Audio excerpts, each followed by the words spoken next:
After spending 4 hours broken down on the roadside, a young black man was relieved to see someone pull up behind his car.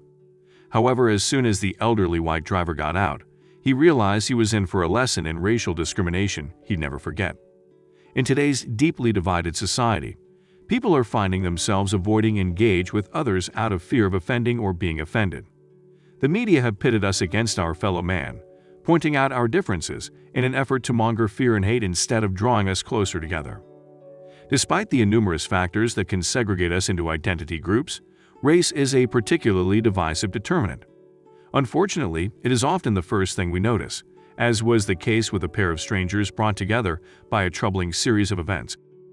While A.J. Baker and his friend DeJuan McElroy were heading back to Mobile, Alabama, from a football camp in Pensacola, Florida, they mistakenly took a wrong turn, landing them in Panama City. Making matters worse, the pair got out of their vehicle only to discover that they had a flat tire. Luckily, they managed to replace the flat with a spare. However, they still had no idea where they were going, prompting them to call the local police for directions. Still, they found themselves waiting for assistance. I had caution lights on and 3 squad cars passed me with my arm out the window, and no help, Baker told Tapworthy Happenings. I sat there for 4 hours, and he finally came up, after praying hard and calling everybody I knew. Thinking their prayer for help had paid off, Baker and McElroy watched as an elderly white man pulled up behind them and exited his vehicle. What the young men quickly realized was that they were about to learn a valuable lesson in the racial divide. Without hesitation, A.J. Baker says that 88-year-old George M. Jonkel took one look at the 6'6" tattooed young black man and told the pair to get in his car so that he could buy them a new tire. However, Jonkel's generosity didn't end there.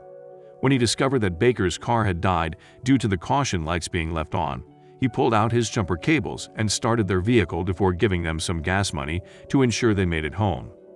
He literally was the only person who stopped to help me, Baker explained. He pulled up graciously without looking at me weird because of my appearance. The experience made A.J. Baker glad his car broke down. Thanks to Jonkel's charity, the pair finally made it home to Alabama. Being still in awe of Jonkel's selfless actions, A.J. Baker shared his experience on Facebook, including the heartwarming lesson he was taught about hate and discrimination. I swear I saw Jesus today in this man. Never doubt by appearances, no matter what PPL look like. Treat people how you should be treated. The media portrays today's events of an 88-year-old Caucasian man pulling to the side of the road crazy. After just getting out of a doctor's appointment, he helped me, broke down on the side of the road. A 6'6" African male with tattoos. After 249 cars passed by law, I counted, calling all contacts, God comes out of nowhere. Buys me a new tire and stands in the heat with no objection, no second thought. It would be hard myself to stop and help someone like so. So I say let's be a better nation. No hate, all love. No discrimination from the jump, will end in peace all day. Baker explained that despite the nature of their meeting, he is glad that his car broke down, as it brought Jonkel into his life. God was good, and we got home, so I had to post what the Lord is still doing in the world. He told Tapworthy Happenings. If we hadn't gotten lost, I would have never met him. I'm glad I did because it was a moment of humbleness and understanding. Because of George M. Jonkel's compassion and A.J. Baker's willingness to accept help, the pair unknowingly shattered the stereotypes that strive to separate them. Instead, they showed the world that they're merely human beings with similar struggles. Although Jonkel may have only stopped to give his fellow man a hand, he forever impacted the lives of these young men. Long after he's gone, his simple kindness will live on as a beacon of hope and inspiration, showing that it often only takes a small act of compassion to break down the walls that divide us.